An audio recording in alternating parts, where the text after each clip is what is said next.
Hai Sobat Aspirasi, balik lagi di Aspirasi Podcast. Kali ini barengan sama Alfi dan Viva. Nah, kali ini Alfi nggak sendiri, soalnya Alfi seneng banget nih Sobat Aspirasi. Alfi ditemenin sama salah seorang bisa dibilang certified makeup artist. Wow. Yang dimana dia ini masih kuliah nih Sobat Aspirasi. Tapi mungkin kamu udah bingung dan udah penasaran ya siapa sih certified MUA itu. Oke, langsung aja kita sambut. Halo Gina. Halo. Wow, sangat-sangat anggunly, sangat-sangat halo begitu ya. Amin. Oke, Gina, how are you? Alhamdulillah, sekalipun jadwal lumayan padat ya, tapi of course selalu happy kalau sharing-sharing sama teman-teman. Iya, mungkin Gina, kamu bisa mengenalkan diri kamu dulu nih ke Sobat Aspirasi. Mungkin ada yang bingung siapa sih Gina ini? Siapa sih Gina ini? So actually, perkenalkan, nama aku Gina Malvalina. Untuk jabatan yang sekarang sudah aku jabat, mungkin yang lagi aku pakai aja ya shasnya. Aku adalah second runner up Putri Kartini Jawa Timur 2024. Namun actually aku juga suka banget ketika orang itu ngasih aku nama sebagai makeup artist. Jadi aku juga professional makeup artist juga, teman-teman. Kalau kalian kepo-kepo terkait makeup aku, boleh banget dicek di Instagram @_glam by Gina. Wih, jadi jangan lupa buat cek Glam by Gina ya. Fun fact sebenarnya ya Sobat Aspirasi, aku sama Gina itu sebenarnya kita udah kenal dari lama gitu. So you can imagine I have a friend who has ability to makeup, good at makeup, and professional makeup artist. Kayak wow gitu ya, privilege for me personally. Oke Gina, tadi kan kita sempat nyinggung soal makeup gitu ya. Kamu suka banget sama makeup itu sejak dari kapan sih?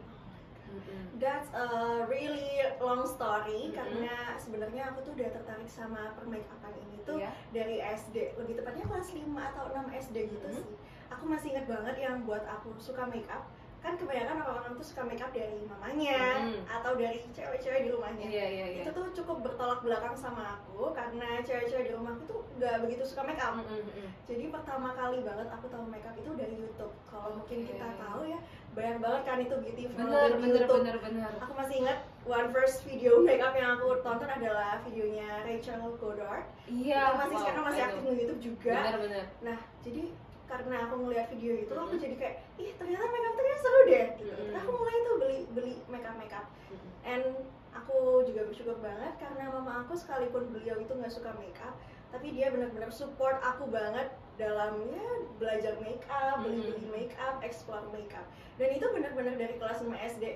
Like mungkin banyak banget orang tua di luar sana mungkin anaknya masih SD ngapain sih dikasih make up, gitu ya, kayak masih ceriwis. Aduh, kamu tuh udah lah nanti aja mikir make up gitu kan. Nah, aku tuh dibolehin banget buat explore dari segini itu. Terus akhirnya sampai SMP, sampai SMA, aku tuh sering tuh nge-make upin teman-teman aku kalau ada acara-acara sekolah. And actually bisa dibilang my first journey in makeup itu malah di character makeup. Jadi yang pakai face art, yang makeup biasa buat Halloween gitu. Aku malah suka banget sama makeup kayak gitu, karena mungkin karena dari kecil aku tuh suka banget sama ngelukis. Jadi menurutku face paint makeup itu kayak ngelukis gitu loh. Makanya aku bisa dibilang diawali dengan face paint makeup atau karakter makeup, lalu lanjut ke beauty makeup. Gitu. Jadi dimulai dari face paint makeup ya. You don't have canvas, you still have your face. Betul banget. Oke, tapi ngomongin soal face paint makeup, aku lihat dan nge-stalk di Glam by Gina, kamu ada makeup kayak face paint gitu ya, kayak makeup Halloween gitu. Padahal kalau aku lihat gitu ya, nggak sesuai sama karakter kamu yang menyeramkan itu loh. But it's cool karena kamu bisa menuangkan itu dalam sebuah makeup. Alhamdulillahirobbilalamin. Jadi kayak inspirasi apa ya, kayak yang ada di pikiran itu bisa dituangkan ke face art gitu loh, yang ada di muka. Iya. Tapi untuk sekarang kamu kayak sering make upin orang begitu ya, dan it's now it become your professional job sekarang, and your side job juga kan di side kuliah. Jadi kayak apa ya, sebenarnya itu nggak ngeplan buat jadi MUA. Aku kayak cuma suka make up, aku suka explore make up. Jadi aku tuh lebih suka bikin konten make up. Aku suka banget tuh bikin video transisi make up atau kayak Halloween make up. Ya gitu lah, kayak begitulah ini ya pokoknya. Terus tiba-tiba sama mama waktu itu liburan, sama mama ditawarin, kamu mau nggak itu les make up? kebetulan teman mama ada yang MUA. Jadi karena aku merasa kayak aku juga udah deket deh sama temennya mama ini, kayak beliau akan lebih in touch gitu loh sama aku nggak perlu takut buat explore makeup. Sama beliau akhirnya melihat kayak anak ini berpotensi deh buat jadi MUA. Dan aku waktu itu nggak mau karena aku lihat kan MUA itu cukup padat ya Iya benar, burnout juga. Aku kayak dikasih beberapa advice, dikasih cara atur waktu juga dan banyak hal. Akhirnya aku kan boleh deh aku coba buat jadi MUA. Dan ternyata nggak se-nightmare itu dan malah seru banget. Jadi aku sampai sekarang yang awalnya kayak aku bakal jadi ini side job aja, sekarang aku malah suka banget ketika orang itu suka sama makeup aku dan aku disebut sebagai professional makeup artist. Guys, gitu. Amin. Ya. Tapi memang udah profesional gak sih dari sekarang? Insya Allah. Soalnya kalau ada acara-acara duta gitu ya, sobat aspirasi, Gina ini sering banget makeupin kita para duta gitu ya. Dan semoga jadi langganan pageant queen. Jadi kalau mau hire makeup ya bisa ke Glam Bagina kali ya. Ntar Putri Indonesia juga kali ya. Amin begitu. Mungkin it's gonna be our girl talk banget ya, talking about makeup. Kamu ngerasa gak sih diri kamu kayak passionate banget di makeup? Oke, talking about passion. Passion itu adalah sesuatu yang apa ya, kalau kata orang itu kita rela berdarah-darah di situ gitu loh. Iya, kita rela berdarah-darah di situ, tapi kita suka di situ. That's called passion gitu. Nah, kalau kamu menganggap diri kamu seperti itu juga nggak? Pertama, ya aku setuju banget sama statement bahwa passion itu suatu hal yang kita mampu banget buat berdarah-darah di sana. And I can quote like my makeup journey is my passion karena it's a long journey dari kecil, dari umur 12 tahun sampai sekarang 18 tahun. It means 6 years. Oh iya, 6 years ya. Dari pas 6 SD kamu udah mulai betul banget. Aku udah mulai nge-makeupin diri aku sendiri. Terus perjalanan aku buat bangun bisnis makeup ini juga nggak mudah. Banyak banget waktu-waktu dimana aku mau nyerah aja deh, kayak aku stop aja deh. Sering banget kepikiran buat deactive account, buat I want to stop, tapi enggak, aku nggak mau nyerah karena masa baru mulai udah nyerah, masa kayak perjalanannya udah lama banget, aku mau nyerah. Dan di sisi lain juga si makeup ini tuh menurut aku nggak cuma job aja yang kita aku makeupin orang selesai hasilnya bagus, enggak, tapi menurutku itu juga kayak proses aku mengembangkan diri. Betul. Karena kan dengan makeup ini juga aku bisa bertemu dengan orang-orang hebat juga. Jadi aku bisa memiliki kesempatan buat communicate dengan mereka serta membantu banyak orang buat mungkin lebih pede di kamera, lebih pede, appearance-nya itu lebih pede. Jadi menurutku makeup ini tuh selain passion, itu kan juga membuat kayak sebagai pintu gitu loh, pintu buat aku lebih bermanfaat buat orang lain. So I think aku mau banget sih buat berdarah-darah dalam makeup ini, yang kayak dimana harus bangun jam 3 pagi, makeupin orang sampai jauh gitu ya, encok gitu-gitu. But I love this. Aku nggak bisa bilang ini job karena menurutku ini nggak cuma sekedar job, so I can call it as my passion. I love this passion. Dan kamu ini kan ini ya, sekarang seorang mahasiswa juga kan di pendidikan bahasa Inggris gitu. Dan ya kamu berprofesi sebagai side job makeup gitu kan. Nah, waktu kamu nge-makeupin orang itu sering gak sih kamu mendapatkan kayak ya mungkin komentar-komentar pelanggan kamu tentang ternyata masih mahasiswa ya gitu. What's their opinion about you gitu? Pasti banyak banget opini, tapi sebenarnya pasti opini itu ada yang baik, ada yang buruk ya. Cuman kalau opini yang buruk atau opini yang tidak begitu aku ekspektasikan, biasanya aku pikir-pikir lagi sih kayak apakah itu memang benar realitanya seperti itu atau memang aku perlu perbaiki nih. Kalau memang ada kritik gitu ya. Kalau memang ada, aku lupain sakit hatiku sama opini buruk itu, terus aku mulai cari cara nih buat apa ya yang bisa aku lakuin buat ngembangin diri, buat memperbaiki diri. Tapi overall lebih banyak opini yang opini yang positif gitu loh. Jadi aku jujur happy banget ketika aku merasa, kan aku sering ya ketika jadi MUA itu merasa kayak aku tadi nggak nge-makeupin sebaik itu deh, kayak nggak maksimal deh hari ini. Tapi ternyata apa respon klien, apa respon orang yang aku makeupin itu bagus banget. Mereka happy banget sama makeup aku, bilang kayak bagus banget kak dan lain-lain.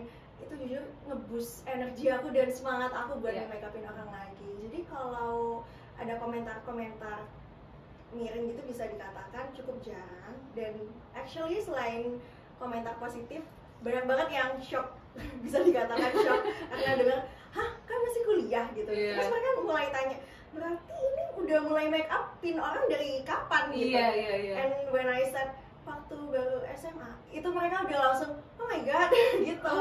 And actually I'm happy karena mungkin sekalipun make up aku tuh belum sebesar orang-orang lain, tapi aku cukup bangga karena I can survive until this sessions gitu. And Glam Bagina juga kalau aku lihat sering mendapatkan orderan gitu ya. Kalau aku lihat ada aja nih, wah bagus juga nih, dari mana nih, tapi kamu itu rumahnya di Singosari gak sih, Gin? Betul banget. Ya kadang make upin orang jauh-jauh gitu ya ampun. Tapi mungkin ya balik lagi karena mungkin itu udah hal yang disukain dari kecil, yang diidam-idamkan dari kecil, jadi jatuhnya passion, jadinya passion, mau banget nih berdarah-darah buat hal itu gitu. Oke. Dan tapi kedepannya kamu kan sekarang seorang pendidikan bahasa Inggris, yang mana kalau orang tahu itu seorang pendidikan ya, major in education. Apakah kamu bakal menjadikan ini your side job atau menjadikan ini sebagai professional job kedepannya? Oke, so mungkin ini background story atau cerita dikit lah ya. Yeah.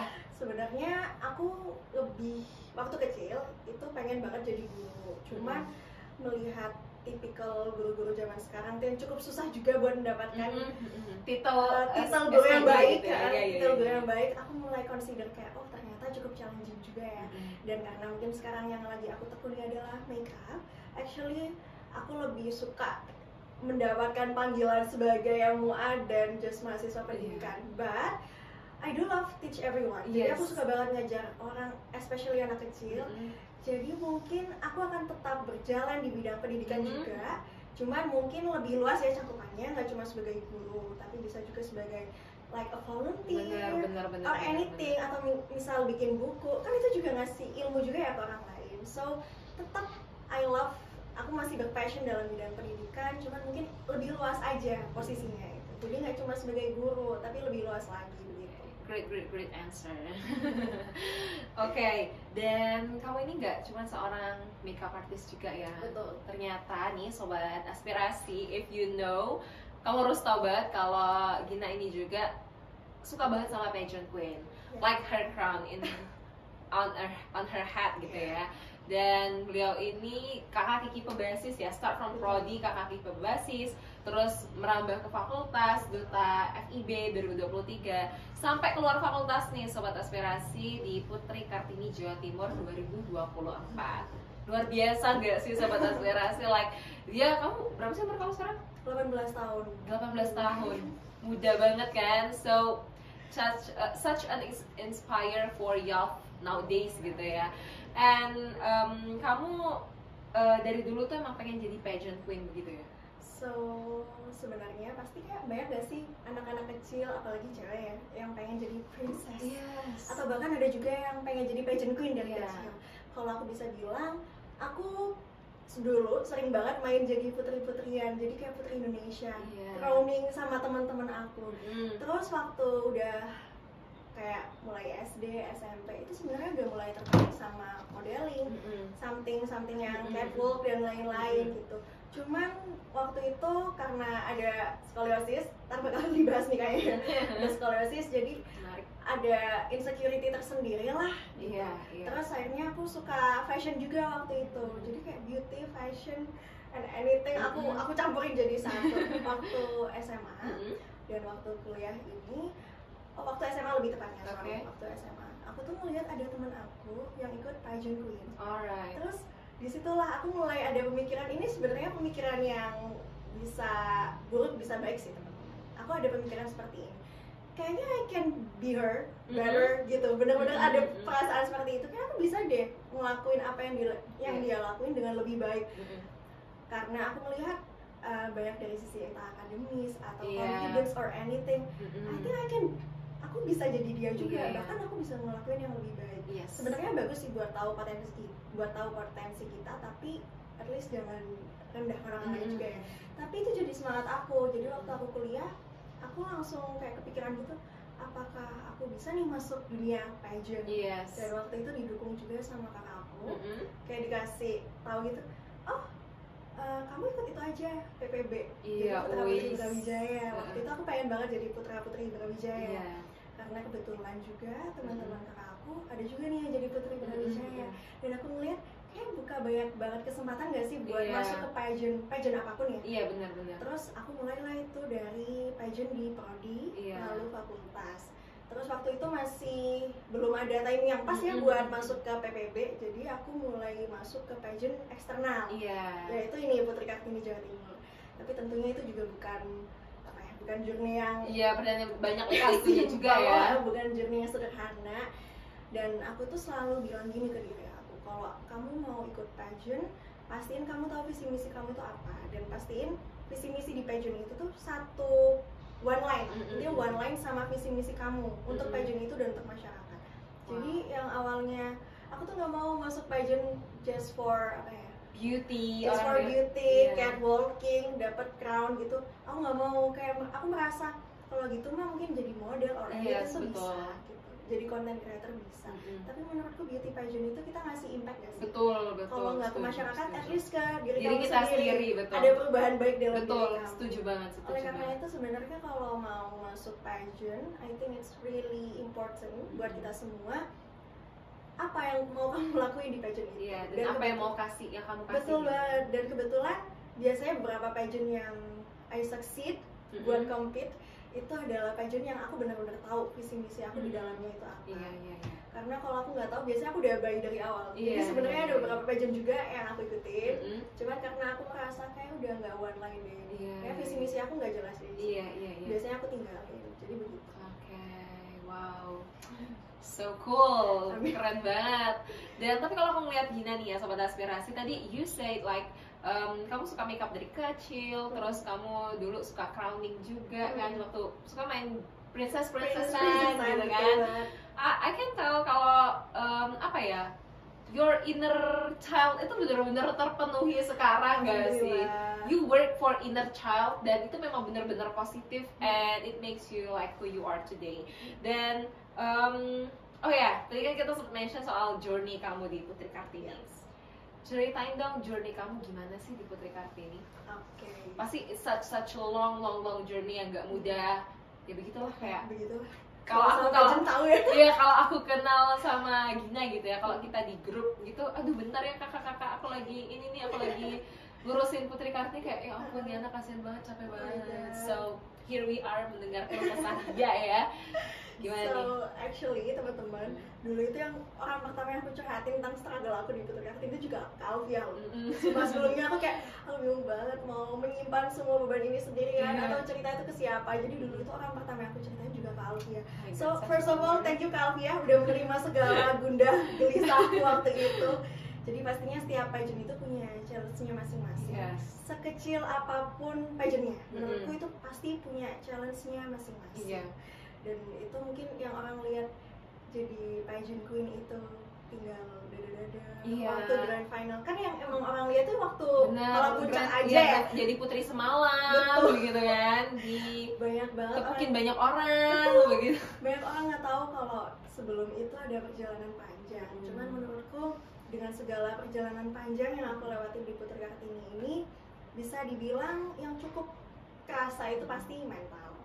Ketika kita sering banget merasa kayak aku nggak enough deh, kayaknya aku nggak bisa deh, kayak aku mau nyerah deh, begituan itu pasti ada dan itu pasti berat. Dan emang wajar ketika kita masuk ke level yang lebih tinggi atau kita memasuki stage yang baru, itu pasti akan susah. Tapi coba deh teman-teman tuh bertahan sedikit, karena aku tuh dulu orang yang survival mode-nya itu rendah, jadi aku tuh anaknya nggak tahanan sama suatu hal yang overwhelm. Terus dan waktu di Putkar ini malah menurutku stage hidup aku di mana aku belajar banget buat survive di di level yang cukup overwhelmed. Yang cukup overwhelmed. Aku nggak bilang paguyubanku atau tempat di mana aku berada itu jelek lah atau apa. No, semua tempat itu baik. Yang buruk itu bisa dibilang mindset kita. Setuju banget itu.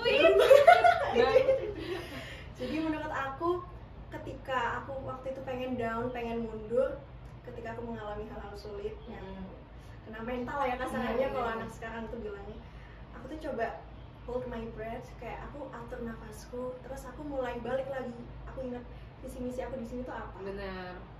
visi misi aku di sini. Why I'm here? Kenapa aku daftar ke Kartini begitu kan? Kalau tahu alasannya di situ karena apa, pasti bakal survive. Dan menurut aku ketika kita bisa survive akan suatu hal, itu pasti akan banyak hal yang berubah dari diri kita. Jadi yang pertama aku lihat ketika itu visi misi aku apakah masih sejalan dengan paguyuban aku waktu itu, dan apakah paguyuban itu akan memberikan aku hal positif ke depannya. Yang aku lihat keduanya waktu itu masih memiliki hal positif dan masih sevisi dengan aku. Oleh karena itu aku pilih buat maju terus, dan itu mengubah aku sekarang sih. Kayak akhirnya survival mode aku meningkat lah, dan mungkin aku memiliki jiwa berjuang yang lebih tinggi daripada sebelumnya begitu. Jiwa kompetitifnya itu ada banget gitu ya. Iya, dan pastinya aduh gimana ya kalau ngelihat Gina di Putri Kartini itu kayak dia tuh kayak benar-benar berjuang mentally, physically ya Gina ya. Soalnya kayak banyak banget penugasan juga ya kemarin ya. Tapi kayak itu juga lumayan memberikan banyak pelajaran juga sih buat kita. Kayak semua penugasannya itu come with a reason. Bener. Dan itu memperbaiki diri kita. Dan itu bahkan kadang memperbaiki dirinya itu sampai long term. Sampai long term. Jadi mungkin yang awalnya kita kira penugasannya itu berat, tapi ternyata itu ngasih impact baik juga ke kita untuk jangka panjang. Jadi mungkin bisa jadi pelajaran juga sama teman-teman di sini kalau ada suatu stage hidup yang berat, percayalah itu mungkin ada impact baik nanti, akan ada hasil baiknya nanti. One thing yang bisa aku ambil adalah sobat UB Radio, sobat aspirasi ya, kalau hidup yang tidak pernah diperjuangkan itu tidak akan pernah dimenangkan. Betul banget, setuju. Harus rela berdarah-darah, emang harus ada sesuatu yang kita korbankan untuk mendapatkan sesuatu yang menurut kita worth it ke depannya ya. Betul banget. Oke, dan tadi kan kita sempat mention about your scoliosis. It's okay, yeah. Yes, tentang kayaknya aku lihat Gina ini sudah embrace dirinya banget sama ya. Banget udah sama scoliosis ini. Ya udah bukan kan kalau orang bilang kadang scoliosis itu disability ya. Tapi kayak aku udah I love my body. I love my body. Such inspire banget sih memang ya sobat Beradi, well deserved. Oke, tentang your scoliosis ya. Gimana sih cara kamu deal with that gitu loh, apalagi waktu kamu daftar Putri Kartini, kamu dilihat banyak orang, dia pertama kali dilihat itu pastilah postur begitu kan? Fisik ya, kalau pageant pasti. Fisik, postur begitu. Dan you have scoliosis gitu, bagaimana kamu melihat ini bukan sebuah hambatan bagi kamu? Oke, so first of all, aku itu mungkin bisa cerita dikit ya. Kalau scoliosis aku itu bukan like temporary, jadi long term ternyata. Long term, dan ketika aku udah mendatangi banyak dokter, fisioterapi dan banyak hal, semuanya mengatakan yang sama, bahwa I think it happened since kamu kecil. Jadi bisa dikatakan itu semacam kelainan. Jadi ada beberapa scoliosis yang mungkin ada kecelakaan or anything, tapi ada juga beberapa scoliosis yang memang ada kelainan aja dalam tulang kamu. Awalnya it's hard lah pasti buat menerima kayak berarti lu nggak bisa sembuh. Itu pasti statement pertama yang ada di pikiran aku kayak gitu. Itu tapi aku dulu. Aku dulu yang segala kata fisioterapis, segala kata dokter yang buruk-buruk itu langsung dimasukin ke pikiran, langsung overthinking, langsung nggak berkembang. Terus mungkin titik awalnya mau berubah itu ketika ada satu hal dalam hidup aku yang bikin aku galau banget. Ya biasalah teenage love begitu kan ya. Dan waktu itu aku juga lagi ada di posisi dimana aku benar-benar fighting segala hal tuh sendirian. Karena waktu itu keluarga aku juga lagi ada waktu yang dimana mereka nggak bisa mendampingi aku. But it's just temporary. Tapi karena ada saat itu mengubah hidupku selamanya, insya Allah. Ini sampai sekarang itu mengubah hidup. Jadi dulu itu aku anaknya nggak bisa sendirian banget. Aku overthink about a lot of things. Aku kayak nggak mau ditinggalin orang. Aku nggak pernah merasa aku bisa melakukan apapun itu sendirian. Terus sampailah di saat itu, terus akhirnya aku langsung kayak aku nggak bisa deh kalau aku nungguin orang terus buat nemenin aku, buat orang dukung aku. Akhirnya sampai di titik dimana bahkan waktu itu scoliosis aku jadi bahan orang buat merendahkan aku, kayak gini, kamu kalau berkali-kali overthinking, berkali-kali sedih, gak ada yang bisa ngubah psikologis kamu kecuali diri kamu sendiri. Waktu itu menampar sih, waktu itu sakit sih dengan cuman itu mengubah. Jadi aku mulai merubah lifestyle aku jadi mungkin lebih sehat ya. Yang awalnya terapi males-malesan kayak cuma 2 minggu sekali, itu bisa akhirnya aku mulai olahraga, mulai ubah, bener-bener ubah lifestyle semuanya. Dan ketika aku ubah lifestyle dan aku ubah mindset aku, perlahan aku mulai, ketika aku dengerin hate comment, aku mulai nggak langsung masukin hati tapi pikirin dulu. Mulai menenangkan diri. Ini banyak perubahan lah dalam hidup aku, ternyata banyak perubahan baik juga. Entah mentality aku, entah psikologis aku, entah keadaan orang di sekitar aku. Jadi bahkan relationship aku sama orang-orang tuh berubah. Sesimpel gini, kadang tuh kita nggak sadar akan banyak hal yang sebenarnya itu remeh tapi bisa mengubah hidup kita. Pertama, kalau dulu itu aku kerasa banget, aku anaknya nggak bisa olahraga sama sekali. Makanya kayak dulu tuh kurus banget, nggak bisa ngapa-ngapain, dan posturnya yang ya psikologisku dulu tuh parah teman-teman. Sampai bengkak banget, sampai kayak buat duduk aja tuh sakit. Nah, terus aku mulai nih, aku cari kira-kira olahraga apa ya yang bisa ngeboost psikologis aku, bisa nyembuhin. Jadi waktu itu aku pilih Pilates. Awalnya takut juga waktu mau coba Pilates karena nggak tahu ya, entah kenapa menurutku ya, ketika kita kita ingin melakukan perubahan baik sekalipun, kita itu bisa takut loh. Jadi waktu kita Pilates kita tahu kan, oh ini adalah terapi untuk psikologis aku, tapi kita takut, entah takut yang remeh, takut jatuh. We overthink about something yang nggak perlu gitu. Betul, kan. Padahal itu adalah perubahan baik buat diri kita. Terus aku mulai, awalnya aku paksa, aku ingat banget waktu itu pertama kali aku Pilates, aku nabrak. Jadi aku ada kecelakaan teman-teman, tapi nggak parah sih, kayak cuma nabrak. Tapi back again, kan dulu aku anaknya overreact ya. Drama queen. Aku langsung kayak, aku nggak mau OTW lagi, aku mau pulang. Aku nelfon kakak aku gitu, terus sama kakak aku diginiin, jangan, itu mahal. Digituin. Balik gak? Akhirnya aku langsung kayak, aku nangis dulu di mobil, aku masuk ke Pilatesnya, ternyata aku ketemu orang yang waktu itu pertama kali aku ketemu orang yang dia nggak ngejudge psikologis aku, malah concern sama psikologis aku. Dan mereka tahu akan hal itu. Yang apa ya, ngasih statementnya itu, oh kamu ada psikologis ya? Gitu. Kayaknya ini bisa sembuh kok, pasien saya atau kayak orang saya kenal orang ini gitu-gitulah. Banyak banget respon positif dari orang-orang di Pilates waktu itu. Jadi aku mulai kebuka gitu loh matanya, kayak oh ternyata Pilates ini tuh nggak seserem itu ya. Dan itu nggak berlaku cuma pada olahraga teman-teman, tapi kepada semua hal. Perubahan baik itu kan kadang kita takut ya, tapi coba dulu sekalipun mungkin kalian ada kecelakaan juga sebelum itu, tetap coba hapus air mata kalian and start your steps to that. Dan coba deh kalian, ini coba aja, karena kalian nggak tahu di mana perubahan baik itu bisa terjadi. Dan itu ternyata change my life so much. Dimana yang awalnya aku Pilates buat pengen sembuh doang, sekarang aku malah jadiin Pilates itu habit olahraga. Kayak aku kalau nggak Pilates sehari dia kurang gitu ya. Dan jadi bikin apa ya, bisa ngatur waktu juga sih, kayak gimana ya caranya hidup ini tuh bisa balance, bisa sehat, bisa happy, bisa aktif juga buat masyarakat gitu sih.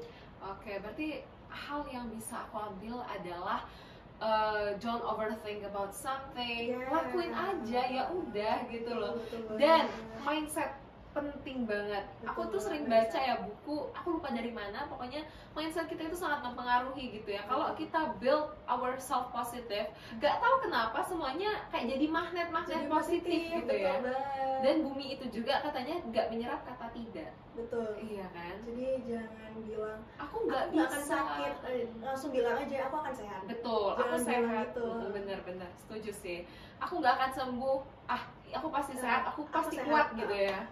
Seberapa besar pun pressure-nya, tetap katakan hal positif. Sekalipun mungkin banyak orang yang bilang, halo deh, di situasi kayak gini masa bisa ngomong gitu. Jangan hiraukan, tetaplah kasih hidup ini, kasih diri ini dengan afirmasi positif. Karena siapa lagi yang mau ngasih afirmasi Kalau positif diri kita sendiri. kalau bukan diri kita sendiri, betul banget. Oke, tadi kita sempat membahas soal pilates juga. Kalau aku lihat dari Instagram kamu tuh apa ya, suka banget sharing about positivity gitu ya. And some of that like pilates and nari, kamu suka nari. Aku lihat kamu sering nari traditional dance gitu kan. Itu suka nari sejak kapan? Jadi hobi atau gimana tuh? Oke, so kalau binari lagi-lagi dari kecil kayak banyak deh hal yang aku suka Iya dari kan, bener kan, kayak kecil ya. Masa teenage kamu sekarang, fit your inner child kamu yang kemarin itu belum sempat kesampaian. Iya, alhamdulillah ya, karena menurutku itu juga privilege. Gak semua orang tuh menemukan passionnya dari usia yang ini.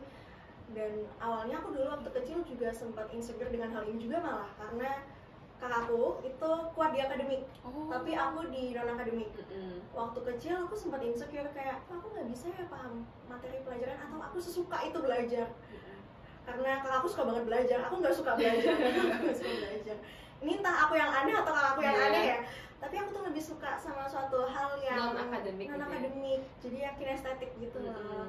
Makanya aku dari dulu kecil juga suka banget sama nari. And makanya mungkin karena sekarang aku coba pilates itu bisa suka, kenapa? Karena mungkin dari kecil tuh badannya suka itu ya, suka gerak-gerak yang challenging gitu kan ya. Makanya suka banget sama pilates. Dan sebenarnya nggak kok kalian nggak harus mengikuti, harus nari, harus pilates, harus A, B, C, enggak. You can find your own gitu ya. Cari aja apa yang bikin kalian nyaman, apa yang bisa bikin kalian berkembang. Intinya balik lagi, cari yang sehat, cari yang happy, dan cari yang bisa menenangkan kalian. Betul, setuju. Nah, Gina, tadi ini udah ngobrol panjang banget, dan dari obrolan kamu ini bukan kayaknya tapi memang sudah sangat-sangat inspire many people banget gitu ya. Dan kamu adalah selengkap-lengkapnya perempuan gitu loh, kayak nari, terus juga you build a healthy lifestyle gitu kan, terus pageant queen, makeup, oh my god, makeup sekarang lagi booming banget gitu ya. And you are being that girl gitu kan, kamu bisa merepresentasikan itu. Ada nggak sih role model kamu gitu? Oke, so pasti ada lah. Di balik orang-orang yang wah atau hebat, terlihat hebat di mata orang tuh pasti mungkin ada beberapa support system dia, ada beberapa role modelnya. Aku bisa katakan kalau role model aku tuh pasti ibu. Tapi ibu yang kalian tahu ini nggak seperti orang-orang normal yang ibu yang mereka maksudkan ibu pada umumnya begitu. Ibu pada umumnya. But actually I have two moms, I can say. Bukan ibu tiri atau ibu angkat, bukan ya teman-teman. So first of all, aku punya biological mom, ibu kandung aku pastinya yang lahirin aku, ngebesarin aku sampai sekarang. We have a good relationship, tenang teman-teman, jangan khawatir. Terus yang kedua adalah ibu yang merawat aku. Jadi kalau orang-orang tahu biasanya itu disebut ART, IRT, sus lah katanya. Tapi kalau aku nggak tega deh bilang dia itu sus, karena menurut aku dia juga ibu aku. So actually I learn hal yang berbeda dari mereka berdua. Kayak dari ibu kandung aku belajar cara jadi a tough woman gitu lah, jadi wanita kuat. Karena mama aku udah kerja dari aku kecil. Mungkin di mata orang banyak yang mungkin banyak ibu di luar sana juga yang jadi working mom, yang waktu sama anaknya itu nggak sebanyak ibu-ibu lain. But jangan khawatir, karena as long as kalian masih punya niat baik buat anak kalian tuh bisa ngerasain itu kok. Aku juga pernah ada di sesi atau di waktu dimana aku tuh nggak percaya mama aku tuh sayang sama aku, karena kayak sama sih aku juga kayak gitu. Aku sibuk banget mama, aku sakit aja diantarin mbak gitu. Gitu. Tapi ternyata waktu aku besar dan aku melihat banyak cerita ibu-ibu lain, aku tuh mulai sadar ternyata bahkan seorang ibu itu nggak mau loh ada di posisi itu, jauh dari anaknya. Itu susah banget, nggak ada ibu yang mau jauh dari anaknya. Terus aku mulai memahami itu, akhirnya aku mulai memahami apa yang mama aku lakuin buat aku tuh ya buat aku. Yang dulu aku benci-benci, yang dulu aku kayak kenapa sih mama nggak pernah datang waktu aku acara sekolah, ternyata itu ada alasannya sendiri dan aku baru pahamnya sekarang. Dan ternyata banyak peran banget dari mamaku yang itu bisa jadiin aku sekuat ini. Mungkin kalau mamaku nggak mengajarkan aku itu, aku nggak bakal sekuat ini. Terus yang kedua dari ibu yang membesarkan aku, merawat aku, yang mungkin banyak orang bilang sus atau mbak, tapi again I can say she's my mom. Iya, kamu my menganggap mom itu too. karena dia mungkin sudah berkontribusi besar dalam hidup Betul, kamu ya. dan bahkan sampai detik ini orangnya memilih buat gak punya anak.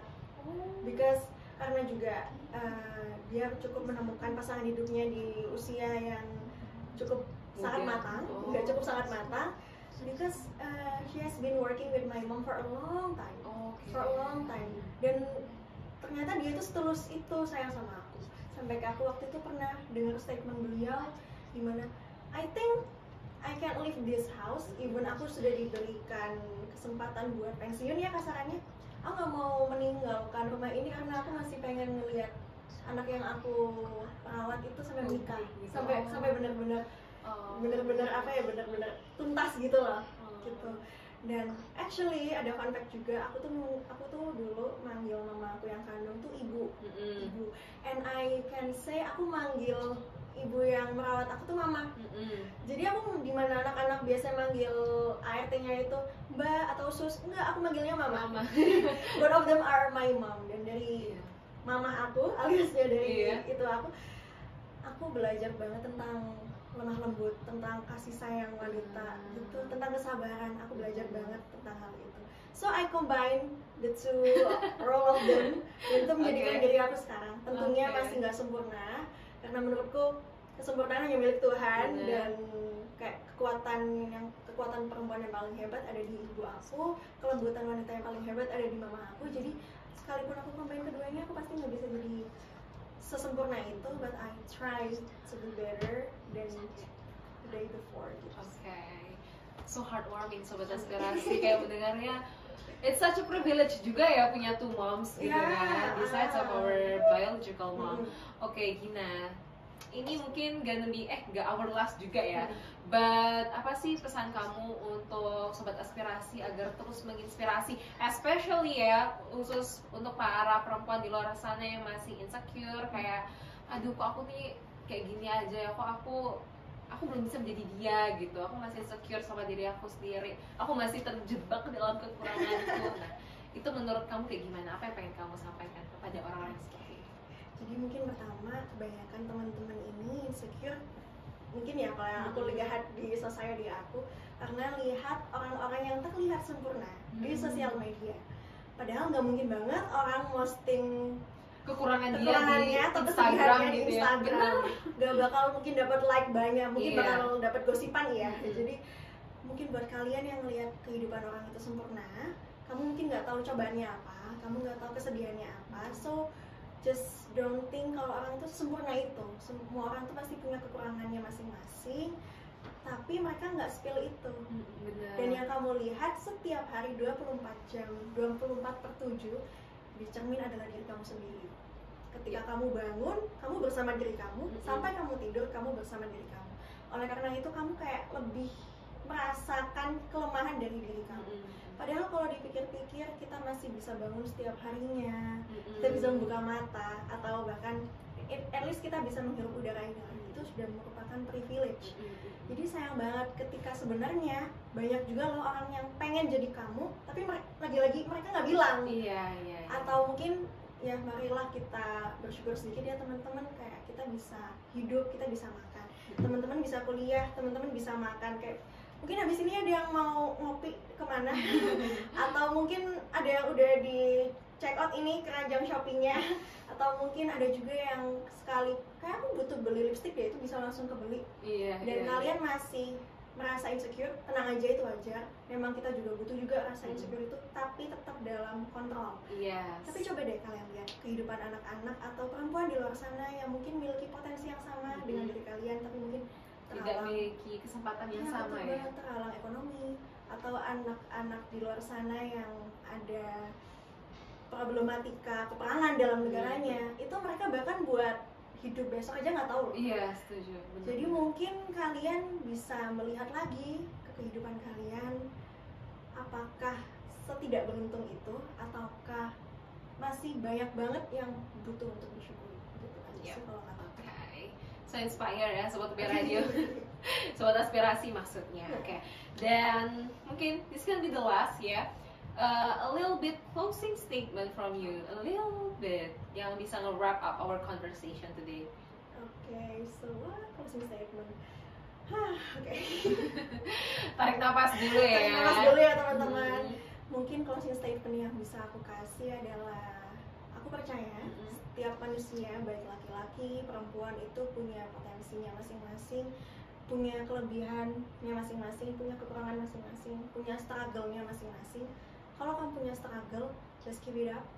Coba bertahan lah sedikit lagi. Maybe you may see the happily ever after. Dan kalau misal kamu punya kelebihan atau hal yang kamu bangga-banggakan, it really good kamu bisa mengetahui hal itu dan spread that. Tapi just don't be too much, karena kita nggak tahu kapan semesta ini akan merenggut itu dari diri kita.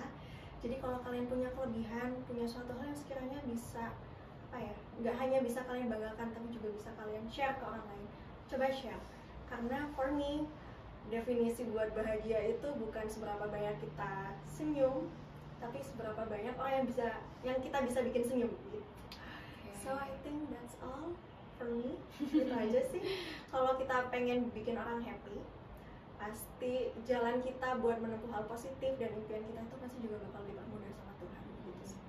Spread positivity ya sobat aspirasi, intinya seperti itu. Still walk at your pace, walk at your feet, and you will get it someday. Yes. Oke, dan terima kasih ya Gina udah menyempatkan waktunya untuk datang ke Aspirasi Podcast, ngobrol tentang pageant queen, tentang journey kamu juga in life, journey di pageant juga, dan your makeup life and how you achieve it. Dan seneng banget bisa sharing ke Sobat Aspirasi ya. Semoga ini juga bisa menginspire Sobat Aspirasi ke depannya nantinya. Dan terima kasih Sobat Aspirasi sudah mendengarkan. Saya Alfida Viva. See you in the next episode. Bye!